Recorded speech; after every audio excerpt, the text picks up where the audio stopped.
Buenas, gracias por invitarme a este Congreso Internacional de AE 2022 con mi participación, la educación a distancia, sus principios, características. Aquí vamos a estar hablando un poquito acerca de lo que tiene que ver con el rol del docente, del alumno y los recursos. Y también vamos a ver un poco acerca de las teorías de manera breve a Marieli Germán desde la República Dominicana. Y vemos aquí cómo esta imagen que les presento, le pongo a reflexión. Educación presencial o distancia. Son debates, ¿verdad? Actuales que tenemos mucho que decir, mucho que hacer, porque después de la pandemia del COVID-19, pues se nos ha, vamos a decir así, obligado a estar más inmerso a lo que es la educación a distancia. Y desde mi opinión, esta metodología que encuentra sus raíces en los medios de comunicación, que es adoptada para la capacitación formal, tiene como antecedente lo que podemos citar, las correspondencias. Esta modalidad se fortalece en la radio, en la TV, tomando auge en la era de comunicación digital a partir de la web 1.0, es decir, los inicios del Internet. A partir de la web 2.0 se empieza a llamar educación a distancia. Podemos nosotros entender 4 etapas fundamentales que describen y concretizan lo que ha tenido que ver con este desarrollo. Y le puedo contar que la primera es la de correspondencia. Esta se comenzó a aplicar, a utilizar a finales del siglo XIX y a principios del siglo XX. Aquí lo que veíamos era el uso de cuadernos de trabajo que se le asignaban al estudiante, donde la participación del docente era mínima. Podemos decir también que la universidad pionera, dentro de las universidades que se mencionaban, está la Universidad de Lund. Y podemos destacar personalidades como Isaac Pitman, el creador de la taquigrafía. Nosotros entonces podemos ver aquí que se usaban el teléfono, la radio, el teletipo, el fonógrafo y así como los cuadernos y grabaciones de voz. Podemos hablar de esta segunda etapa que tiene que ver con la multimedia. Y aquí podemos destacar la Universidad de la UNED en España. Muy interesante, se modificaron los cursos que se daban en la etapa por correspondencia, pasaron a una modalidad en inglés, uno de los que más se destacan. Tenemos entonces nosotros lo que es la telemática. Aquí se destaca el uso del CD-ROOM. Podemos decir que la evolución en 1970 de la TI se dio, y también así como la telecomunicación. La cuarta etapa, que es el Internet, basada en el Internet, que es todo lo que estamos viendo actualmente, el uso de los correos, de los foros, esto que tiene que ver con lo sincrónico, también todas estas plataformas actuales que estamos aplicando. A partir de los años 90 vimos este acontecimiento. Bien, así que a diferencia de lo que veíamos, por ejemplo, en el 1960, que fue en el 1960, que tuvo que ver con la multimedia, entonces la telemática, los 1970, y aquí en el Internet podemos decir que en el 1990 ya se puede ver esto. Por ejemplo, en mi país, que yo vengo de República Dominicana, nosotros podemos ver cómo en el 1995 universidades como la Abierta para Adultos UAPA y la Unicaribe han sido pioneras en la educación a distancia. O sea que ya no hay que estar inmerso en lo presencial, si uno lo desea. Algunas teorías que les voy a mencionar que nos dejan a nosotros más claro este desarrollo de lo que ha venido haciendo. Tenemos, por ejemplo, a Wedemeyer, quien entendía que el aprendizaje del estudiante tiene que darse de manera independiente. Y él dice que si se utiliza la tecnología auspiciador de la tecnología. Entonces, esto apoya a que verdaderamente sea independiente. Ustedes saben que en la educación a distancia esa es una de las características, la autonomía e independencia del estudiante. Podemos ver otros autores que también hacen referencia a este tipo de esta teoría, pero vamos a hablar de Otto Peters, quien habla de que no se puede hablar de educación a distancia antes de la era de la industrialización. Él pone de ejemplo a Ford y elige 3 tipos de modelos que tienen que ver con la semejanza de cómo este señor se desarrolló en la industria.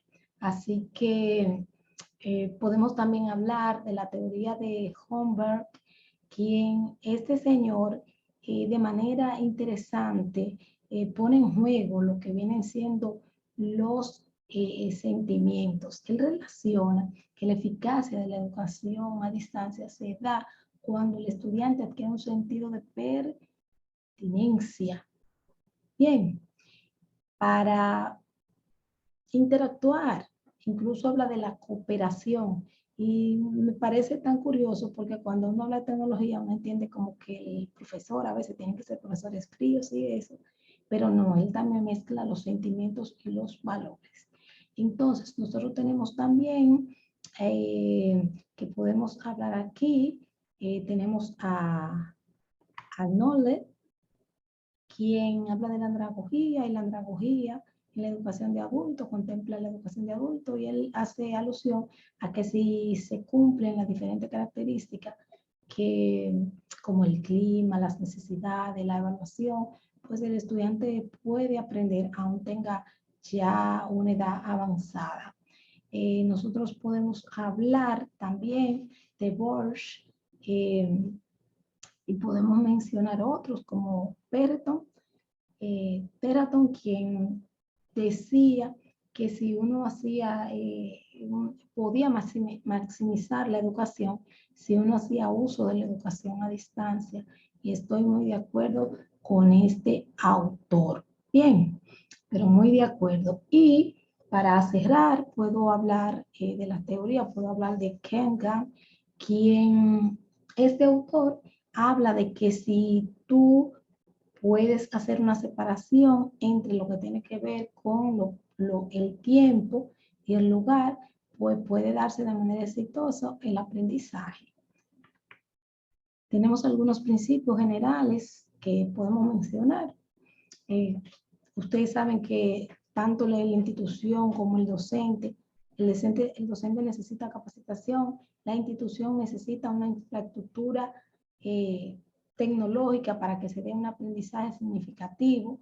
Exponen de que la educación a distancia es un sistema, que debe darse un trabajo en equipo, aquí, la interacción y también la estética, en lo que se puede llamar, y que haya cierta flexibilidad en el uso de las tecnologías.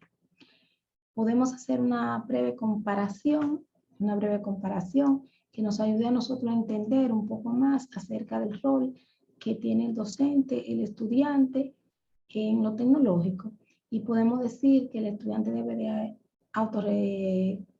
autorregular su aprendizaje, debe de tener un conocimiento de Internet.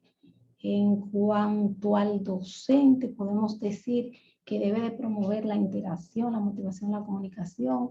Debe de ser él quien pueda dar una consigna clara. Ustedes saben que esto es muy complejo, la virtualidad.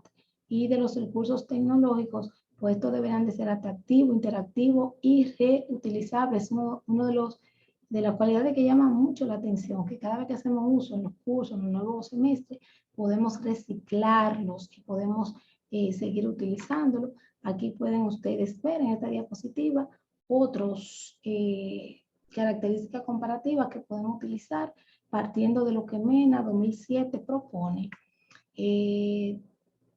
Interesante la característica de la educación a distancia, y le voy a dejar con este último punto para que podamos nosotros recordar. Según Oribe 2008, La educación a distancia, pues los procesos educativos se da un menor costo, debe de existir un enfoque tecnológico, se da el distanciamiento físico, se optimizan los tiempos, hay un alcance masivo, la flexibilidad en el horario, sale a relucir la comunicación bidireccional, el uso de los medios electrónicos, el aprendizaje independiente.